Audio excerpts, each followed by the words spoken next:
오늘 말씀은 그러면 우리가 무엇을 하리까 하는 말씀입니다. 저는 오늘 하나님의 진노를 피하기 위해서 세례 받으러 왔던 자들에게 무엇을 해야 하는가 하는 것을 세례 요한이 전해준 그 메시지를 통해서 여러분과 함께 은혜를 나누고자 합니다.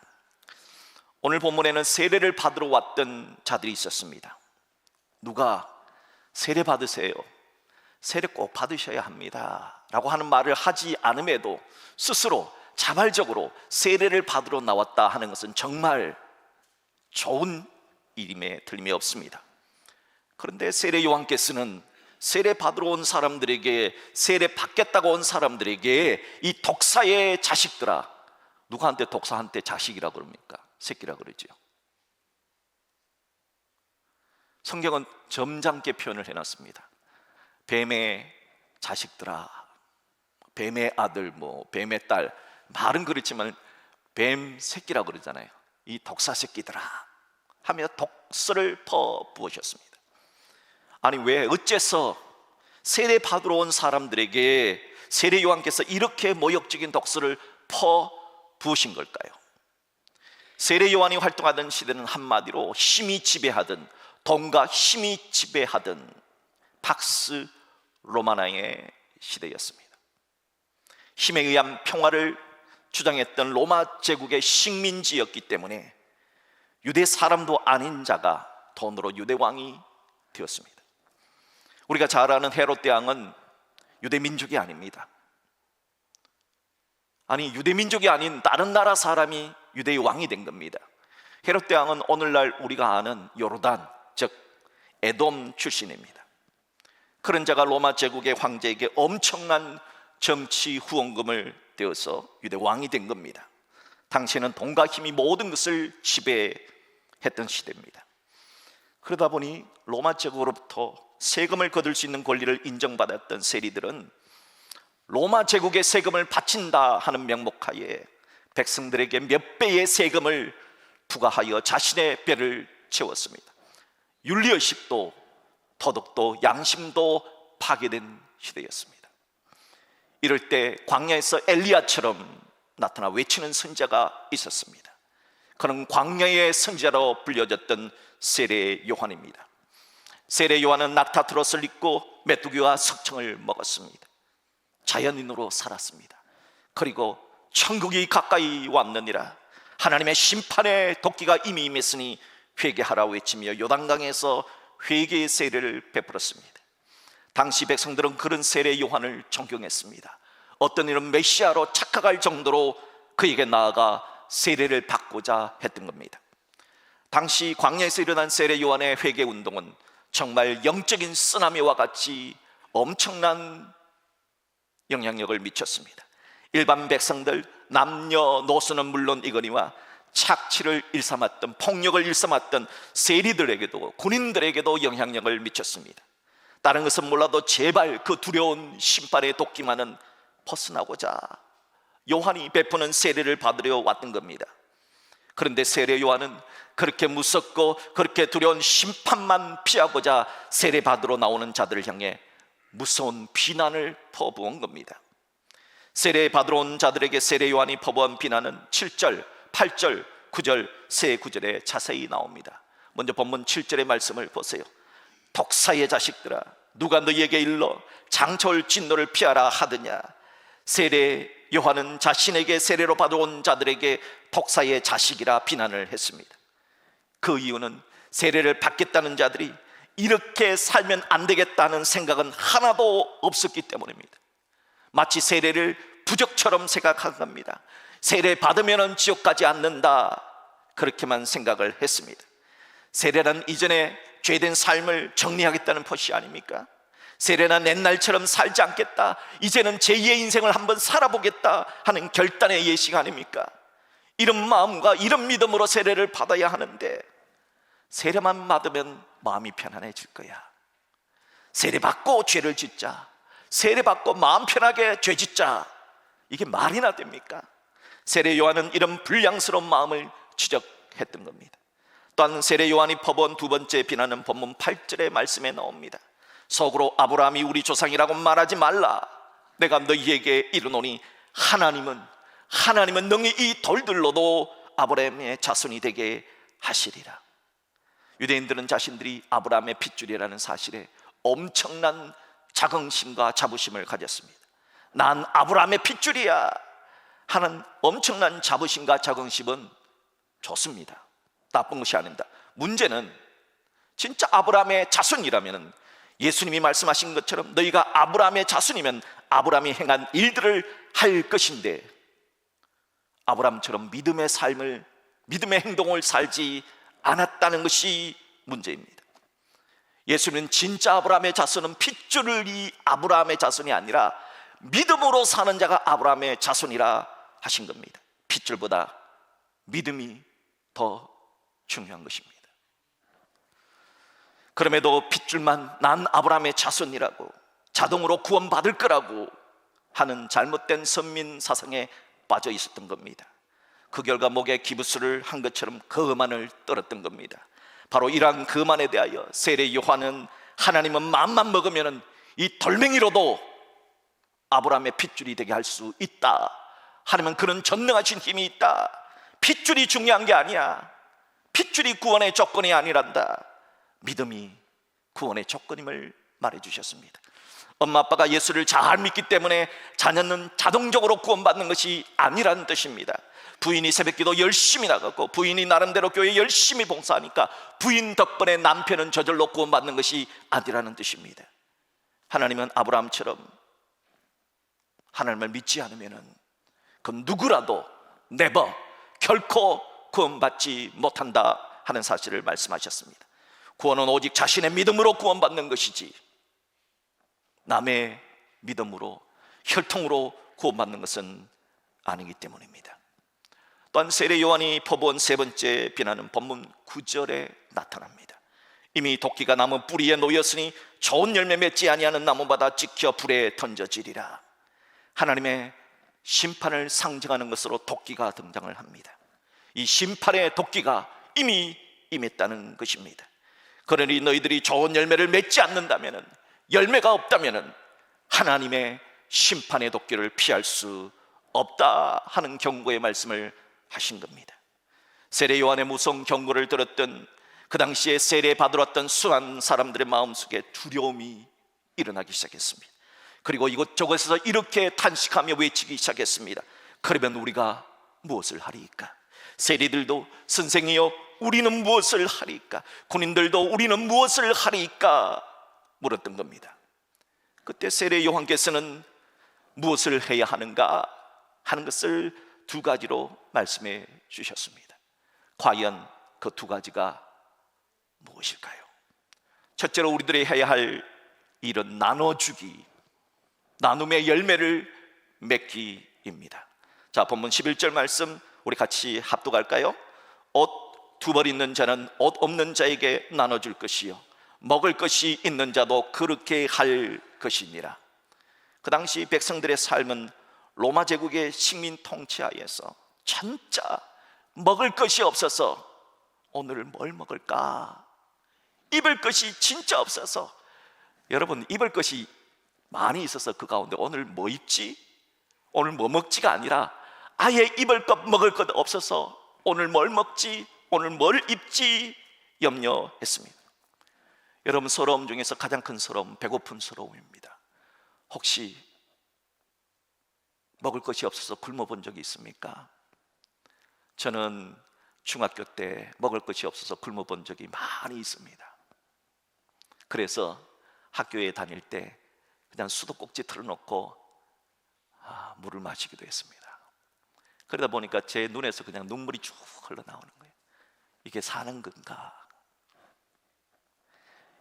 여러분 서러움 중에서도 배고픈 서러움은 상상을 초월합니다. 그 당시의 옷은요 단순히 옷의 기능만 한 것이 아닙니다. 낮에는 옷이지만 밤에는 저게 통짜로 한 벌이잖아요. 원피스잖아요. 저걸 입고 자면은 이불이 되는 겁니다. 그래서 하나님은 옷을 저당 잡고 돈을 빌려주더라도 해가 지도록 저당 잡지 말라 했던 겁니다. 만약 옷을 저당 잡아버리면 그 사람은 밤에 이불이 없이 추위에 떨어야만 했기 때문입니다. 그래서 옷 두 벌이 있다면 옷 한 벌 가지지 못한 사람 생각해서 나누어 주라 하신 것입니다. 여러분, 우리들에게 널리 알려져 있는 일본의 크리스찬 여류 작가 미우라 아야코 여사를 아시지요? 이 미우라 아야코 여사가 한때 동네에서 슈퍼마켓을 했어요. 그런데 이 미우라 아야코 여사가 머리가 굉장히 좋았던 것 같아요. 그래서 그 동네 사람들이 좋아하는 기호를 전부 다 파악을 했어요. 그리고 특성을 파악을 했어요. 그래서 동네 사람들에게 꼭 필요한 물건을 한 주마다 계속해서 이렇게 쫙쫙쫙쫙쫙, 예를 들어서 설날이다, 설날 특수 하면서 딱 해가지고 쫙 준비를 잘 해놨어요. 그리고 이 미우라 아야코 여사가 일본 사람이 친절하거든요. 그런데 이분은 일본 사람 중에서도 친절에 친절, 부드러움, 상냥함을 더했습니다. 그러니까 손님이 많아서 돈을 많이 벌었습니다. 그러다가 어느 날 이런 소문을 듣게 됩니다. 저 있잖아, 저 미우라 아야코 여사 슈퍼마켓이 너무 잘 되니까 다른 가게들이 문을 닫았대. 그 소문을 듣고 난 후 미우라 아야코 여사는 중대한 결심을 하게 됩니다. 자신의 슈퍼마켓에 다른 가게에 있는 거는 물건을 구입하지 않은 거예요. 없는 것만 준비해 놓은 거예요. 그래서 뭐 설탕 사러 온 사람 저 옆 가게 사라, 소금 사러 온 사람 저 옆 가게 사라고, 가서 살 수 있을 거라고 정중하게 보내주었습니다. 그러다 보니까 자연히 미우라 아야코 여사의 슈퍼마켓이 장사가 안 되겠죠. 그러니까 손님이 없으니까 시간이 많았겠죠. 그래서 그 남는 시간에 평소 자신이 좋아하는 글을 쓰기 시작했습니다. 그 글이 바로 세계적인 베스트셀러가 된 빙점, 미우라 아야코 여사의 대표적인 소설 빙점이라는 소설이 이렇게 해서 탄생하게 된 것입니다. 나눔에는 하나님의 축복이 있습니다. 성경에 나오는 나눔을 실천했던 자들을 한번 생각해 보세요. 오병이어의 기적의 현장에서 어린 소녀도 배가 고팠을 거 아닙니까? 엄마가 너 배고플 때 너 먹으라고 해가지고 오병이어 보리떡 5개, 물고기 2마리, 그렇게 도시락을 사준 거잖아요. 그런데 그거 먹지 않고 주님 앞에 들었을 때 한 사람만 먹을 수 있는 것이 몇 사람이나 먹습니까? 5,000명이 먹고도 남는 기적이 되잖아요.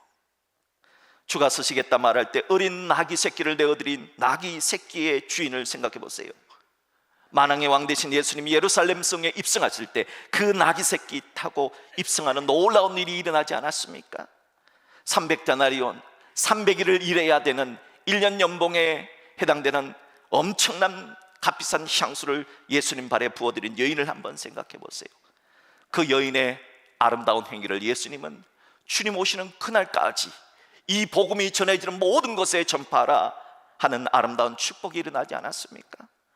자신의 한 번도 사용하지 않았던 무덤을 드렸던 아리마대 요셉을 생각해 보세요. 아리마대 요셉의 그 무덤은 오늘날 전 세계 사람들이 하루에도 수만 명, 수십만 명이 참는 예루살렘의 성묘교회가 되어서 그의 이름을 떨치고 부활을 자랑하는 빈 무덤의 상징이 되지 않았습니까? 자신의 전생애를 드렸던 하나님의 종들과 사도들을 생각해 보세요. 그런 사람들 때문에 하나님의 이름이 땅끝까지 전파된 것 아닙니까? 사랑하는 여러분, 나눔에는 축복이 있습니다. 자, 그런데 우리가 나눔을 할 때 한 가지 더 생각해야 되는 것입니다. 나눔은 꼭 물질만 나눈 것이 아니라는 거예요. 나눔은 나에게는 있지만 남에게는 없는 것, 그것이 유익하다면, 남을 이롭게 하는 것이라면 무엇이든지 나눌 수가 있다는 겁니다. 돈은 없지만 시간이 많은 사람들은 시간을 나눌 수가 있습니다. 아픈 사람 대신해서 시간을 내어서 심부름을 해줄 수도 있습니다. 책을 읽어줄 수도 있습니다. 편지를 대신 써줄 수도 있습니다. 그런 시간의 나눔을 할 수 있지요. 또 김치 잘 담그고 반찬 잘 담그는 재능이 있는 사람은 그 재능을 반찬 때문에 고민하는 요즘 신혼부부 초년생들에게 나눌 수가 있습니다. 모아가지고 한번 만들어서 김치 가져가게 하는 것이죠. 반찬 가져가게 하는 것이지요. 학교 공부에 대한 특별한 지식을 갖고 있는 사람들이 있었어요. 머리가 아주 똑똑한 사람들이 있었어요. 그 해박한 지식을 사교육 때문에 고민하는 중고등학생들에게 나누어 줄 수가 있잖아요. 세상 사람들은 힘들 때 희생양을 찾습니다. 그리고 약자를 탓하려고 합니다. 그래서 자신의 카타르시스를 풀려고 하는 묘한 심리가 있습니다. 하지만 그리스도인들은 힘들 때, 함께 나눌 때, 함께 먹을 때 더 단단해진다는 한 영화 대사의 대사처럼 함께 할 때, 함께 나눌 때, 함께 먹을 때 그 공동체는 더 단단해진다는 것을 잊지 말아야 합니다.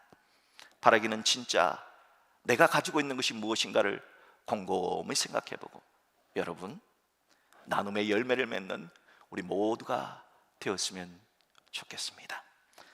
둘째로 우리들이 해야 할 일은 정직하기, 정직의 열매를 맺기입니다. 세례 요한께서는 당시 세금을 거두는 세리들에게 이렇게 말합니다. 세리들도 세례를 받고자 하여 와서 이르되 선생이여 우리는 무엇을 하리까 하네 이르되 부과된 것 외에는 거두지 말라. 또한 세례 요한께서는 군인들에게 이렇게 말씀하셨습니다. 군인들도 물어 이르되 우리는 무엇을 하리까 하매 이르되 사람에게서 간탈하지 말며 총칼 들었다고 강제로 빼앗지 말며 거짓으로 고발하지 말고 받는 금료를 족한 줄로 알라. 당시 본문에 나오는 세리와 군인들은 서로 공생관계입니다. 서로 윈윈하는 관계였습니다. 세리라는 직업은 현재로 볼 때는 아주 좋은 세무 공무원에 해당이 됩니다. 국가에 필요한 세금을 징수하는 일은 반드시 해야 되는 일이며 결코 나쁜 일이 아닙니다. 그러나 그 당시는 로마 제국의 식민 지배하라는 아주 특별한 상황 속에서 잘못된 세금의 횡포가 있었음을 기억해야 합니다. 로마 제국은 유대인들의 모든 소유에다가 세금을 부과했습니다. 땅에다 집에다 세금을 부과하는 것은 당연한 것이고, 과일나무 한 그루 한 그루마다 포도나무 1번부터 번호를 매겨서 올리브나무 1번부터 번호를 매겨서 과일나무 한 그루 한 그루마다 세금을 부과했습니다. 당시 기록에 따르면 심지어는 우물에도 우물세를 부과를 했습니다. 양이나 염소, 가축에도 한 마리 한 마리마다 세금을 부과했습니다. 닭이 계란을 낳으면 닭 한 마리 한 마리에도 세금을 부과했습니다. 이런 강력한 세금 징수는 백성들의 엄청난 반발을 불러일으켰습니다. 로마 제국은 이런 반발을 예상했습니다. 그리고 같은 민족인 유대인들을 세리로 고용을 했습니다. 욕은 다 세리가 먹게 했던 겁니다. 대부분 강대국들은 직접 일하지 않습니다. 항상 약소 민족을 앞에 내세워서 일하는 것이 고대로부터 지금까지 이루어지는 일입니다. 그리고 그 세리들에게 특권을 줬습니다. 세금을 얼마나 거둔지 상관없다. 로마에 요 정도만 내면 된다. 나머지는 다 네가 먹어라. 그런데 이 세리란 자들이 정한 세금 외에 2배, 3배, 심지어 4배나 더 많은 세금을 거두어 들여서 자신의 배를 채웠던 겁니다. 하지만 세금을 강제로 이렇게 많은 세금을 징수하기라는 것은 힘이 듭니다. 엄청난 반발을 불러섭니다. 그래서 세리들은 군인들을 고용을 한 겁니다. 군인들에게 뇌물을 쥐고 군인들의 힘을 이용해서 세금 징수에 반발하는 자들에게 폭력을 행사했던 것이지요. 이렇게 당시 세리와 군인들은 힘과 돈을 서로 교환하며 서로 좋은 것 아니냐 하며 서로 윈윈 했던 것입니다.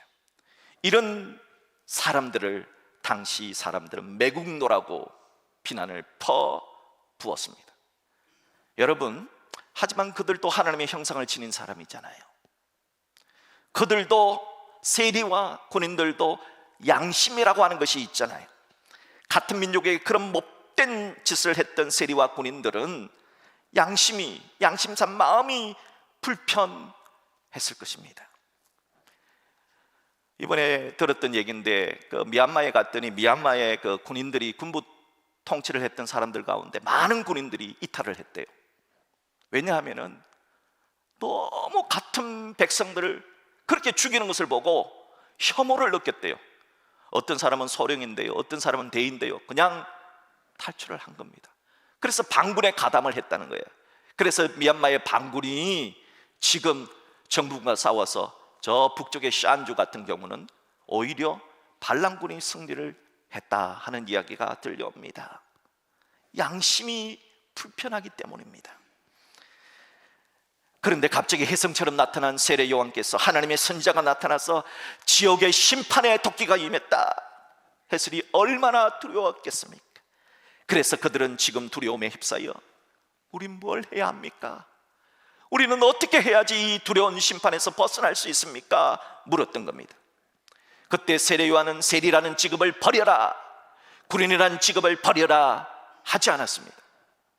세례 요한은 그들에게 정직한 세리, 정직한 군인이 되라, 정의로운 세리, 정의로운 군인이 되라 했던 것입니다.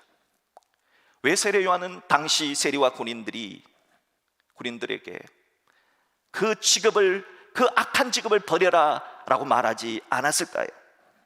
그 이유는 그 자리는 그 사람들이 없어지면 또 다른 사람들이 채워집니다. 그러니까 악순환은 계속해서 착취와 강탈은 무한대 반복될 것이기 때문입니다. 그래서 세례 요한은 너희들이 그 자리를 지키면서 너희들만이라도 정직한 세리, 정의로운 군인이 되라 했던 것입니다. 그 자리를 이탈하는 것이 중요한 것이 아니라 했던 것입니다. 우리나라의 경제를 연구하는 경제 연구기관 중 대표적인 기관이 삼성 그리고 현대지요. 현대경제연구소 소장이었던 김주연 박사가 우리 목회자들을 불러놓고 이런 강의를 한번 한 적이 있습니다. 세계 경제 패러다임이 변화되는데 교회가 해야 될 과제가 무엇인가 하는 이야기였습니다. 현재 2차 세계대전 이후에 수많은 나라들이 있는데 이 나라 가운데서 개발도상국에서 선진국으로 올라선 나라는 전 세계에서 하나밖에 없다는 겁니다.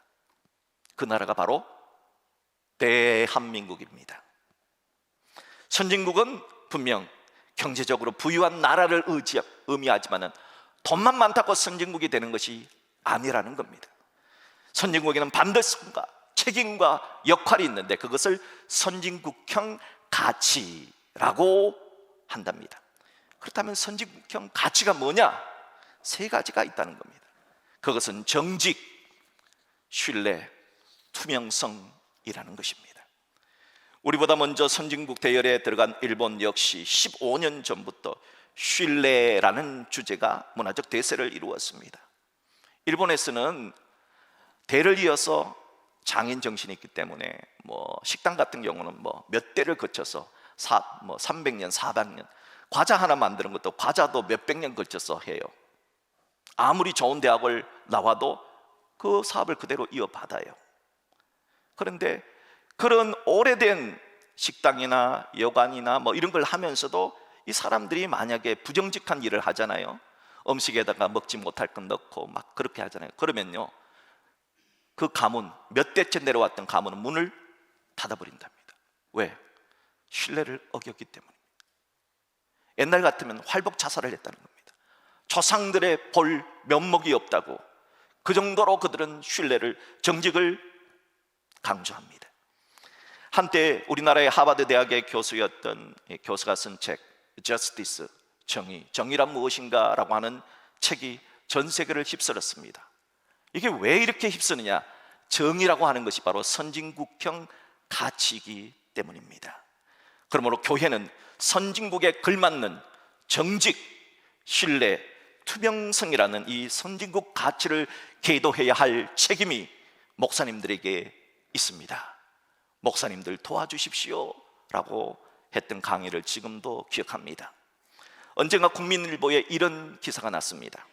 10년 전에 롯데백화점에서 가방을 하나 훔친 사람이 있었습니다.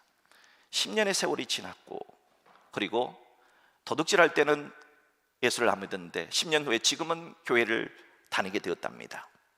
교회 생활을 하면서 하나님 말씀을 듣고 기도를 하게 되었는데 어느 날 기도를 하던 중에 생각지도 않았던 10년 전에 자신이 가방을 훔쳤던, 도둑질을 했던 그 장면이 떠올라서 기도 중에 너무 놀랐어. 너무 생생하게 자기가 도둑질을 하고 있더라는 거예요. 그래서 그날 밤 잠을 자지 못하고 며칠을 밤을 새웠다는 겁니다. 그리고 용기를 내어서 롯데백화점 사장 앞으로 한 장의 편지를 쓰게 되었습니다. 그 편지의 내용을 여러분에게 공개합니다. 백화점 사장님께, 저는 10년 전 백화점에서 가방 하나를 훔쳤습니다. 그때는 하나님을 믿지 않았습니다. 죄인 줄도 모르고 살았습니다. 까마득히 잊고 살았지요. 그러나 저는 잊고 지냈지만 하나님은 기억하고 계셨습니다. 그것은 죄이고 용서를 구해야 하며 반드시 갚아야 한다는 것이었습니다. 하나님을 알고부터 이대로는 살 수 없습니다. 부디 이 돈을 받아주시기 바랍니다. 그리고 용서해 주세요. 이분은 지금 많은 사람들로 존경받고 있는 모범적인 사람이었다는 거예요. 그런데 하나님은 인간이 고백하지도 않아도 그 속을 현미경처럼 훤히 들여다보고 계신다는 것을 깨닫게 되었다 고백합니다. 그리고 이제 예수 믿어 진짜 크리스천처럼 바르게 살고 싶어서 이 편지와 함께 가방값을 보내게 되었다 합니다. 사랑하는 성도 여러분, 우리들도 그리스도인으로서 과연 무엇을 해야 할까요? 오늘 세례 요한을 통해 주신 말씀은 선직품형 갇힌 정직을 회복하라, 정직의 열매를 맺으라 하십니다. 이제 저는 오늘 말씀을 마무리하면서 흑인들에게 꿈을 주었던 마틴 루터 킹 목사가 암살당하기 2달 전에 한 설교로 오늘 말씀을 맺고자 합니다. 저는 가끔 저의 죽음에 대하여 생각합니다. 그리고 저의 장례식을 그려봅니다. 만약에 여러분들 중에 누가 혹시 저의 장례식을 집례한다면 부디 길게 하지 말아 주십시오. 또 저의 장례식 조사도 짧게 해달라고 말씀해 주십시오. 그리고 조사를 하는 사람에게 제가 노벨 평화상을 탄 사람이라는 것을 말하지 말라고 부탁해 주십시오. 또 내가 그 외에도 300개 가량의 표창과 상을 받았다는 것을 말하지 않게 해 주십시오. 그것은 중요한 것이 아니기 때문입니다. 다만 다른 사람들을 섬기는 일에 삶을 바치려고 노력했다고 말해준다면 감사하겠습니다. 사람들을 사랑하려고 노력했고 굶주린 사람을 먹이려고 했으며 헐벗은 사람에게 옷을 입혀주려고 애썼으며 감옥에 있는 사람들을 방문하려고 노력했고 인류를 사랑하여 봉사하려고 힘썼던 사람이라고 말해주시면 감사하겠습니다. 그리고는 저는 남기고 갈 재물이 없습니다. 또 제 인생에서는 화려하고 사치스러운 것들을 남기고 갈 것도 없습니다. 다만 헌신된 생애를 남기기를 원합니다. 이것이 마틴 루터 킹 목사가 죽기 2달 전에 했던 설교의 한 부분입니다. 사랑하는 대연의 성도 여러분, 여러분은 이 세상을 떠날 때 무엇을 남기고 가시기를 원하십니까? 2000년 전 하나님의 심판이 두려워, 지옥의 심판이 두려워 떨었던 사람들, 세리들, 군인들이 던졌던 그 공통된 질문, 우리가 무엇을 해야 합니까? 하는 질문을 진지하게 물어보시고 오늘 세례 요한을 통해서 주신 2가지 열매를 맺어라, 나눔의 열매를 맺고 정직의 열매를 맺으라 하신 이 2가지의 열매를 맺고 살아내는 그런 열매 맺는 아름다운 인생들이 다 될 수 있기를 주님의 이름으로 축복합니다.